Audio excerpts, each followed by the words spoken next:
Howdy folks, it's Kelby Hightower with Medicare Hub, and today you're going to learn the top 5 billing mistakes that cost seniors thousands. Stay tuned.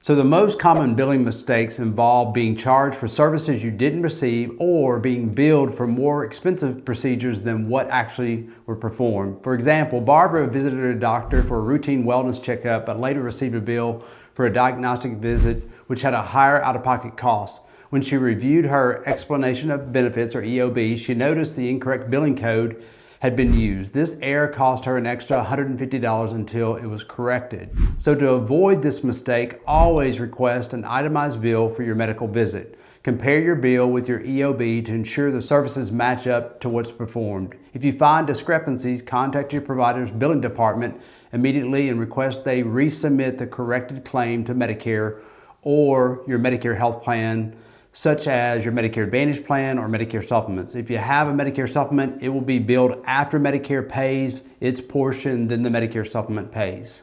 Hey guys, one of the things I tell people often is creating an environment that's conducive for getting a problem solved.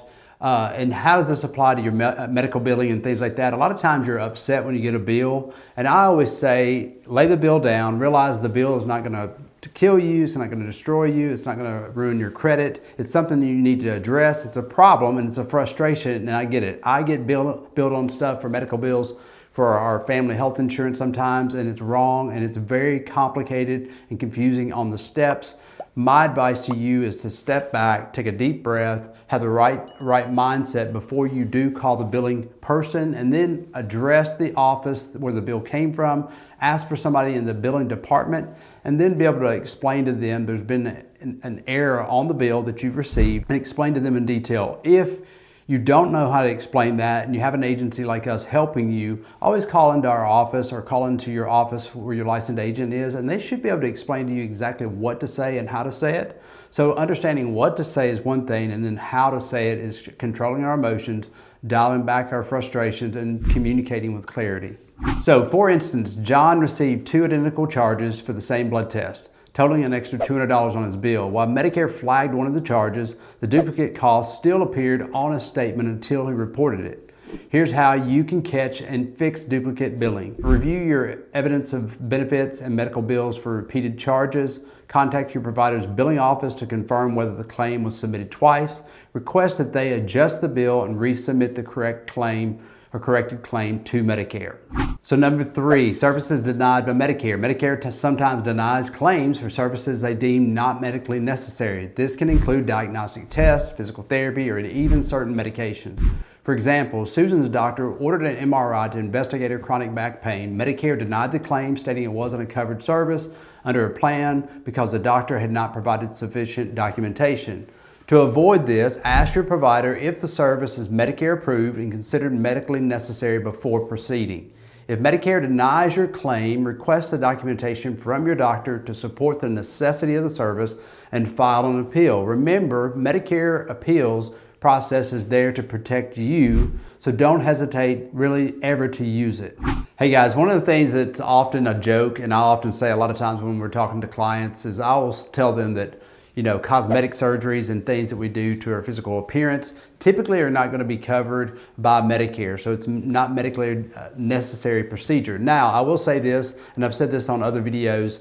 My dad, who's passed away now, he had his eyelids done, and it was a cosmetic procedure. But what has happened is with age, people's eyelids begin to droop down and get into their eyesight and impairing their eye or their vision. So if your doctor is doing, something cosmetically when it comes to your eyelids, that may be covered. They may have to still submit it. But if you're getting Botox, cosmetic, injections, nips, tucks, and things like that, that's going to be a cosmetic surgery, and that's not going to fall under Medicare Part A and Part B services, and you're going to pay out of pocket for that one. So number 4, miscommunication between your doctors. Billing mistakes often happen due to the lack of coordination between your healthcare providers. For example, if your primary care physician and specialist order similar tests without communicating, you might be charged for duplicate services or unnecessary procedures.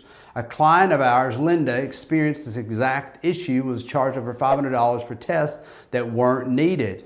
So to prevent this, you would do this. Keep all your provider's information about the treatments and tests you've received, maintaining a personal record of your medical history to avoid unnecessary repeat tests.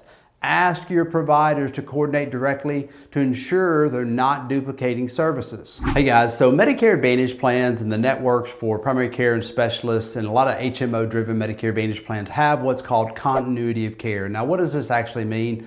It's supposed to mean one thing, and typically the plans do this well, but you need to still be reminded, keeping just a list of what procedures you're having done, and then also your state of mind. If you're going in to have major surgery, heart surgery, and things like that, I encourage somebody to take a spouse or a friend with them, and then they can hear the doctor communicate to you. And if you're under distress or some form of stress, you may not hear what the doctor's saying. Then you go to the specialist, and the specialist is communicating, and all of a sudden there's not what's called as continuity of care. That means that this doctor is communicating to this doctor, and this doctor is communicating back to this, and there's not duplication of surgery, procedures, and things like that. The last thing we want to do is go in for, a minor outpatient procedure that's supposed to be a laparoscopic knee surgery, and they get you prepared like they're going to go in and do something to your gallbladder. So you want to make sure your doctors are communicating clearly. You don't want to have the frustration of feeling like you're hearing one thing, but then something else is being done. So my encouragement is